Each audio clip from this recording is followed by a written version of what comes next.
Guys, welcome po ulit sa ating panibagong video. Ngayong araw po, ituturo ko sa inyo ang ilang shortcuts sa Photoshop na alam kong magpapabilis na inyong trabaho.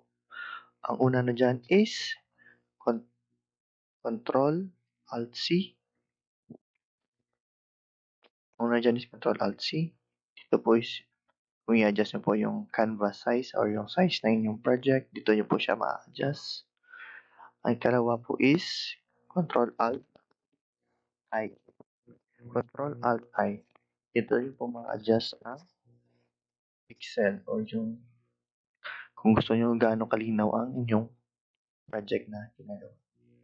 Ang next naman po is ang Control U. Dito nyo po ma-adjust yung color ng inyong ginagawa. Pwede siyang i-adjust dyan sa U.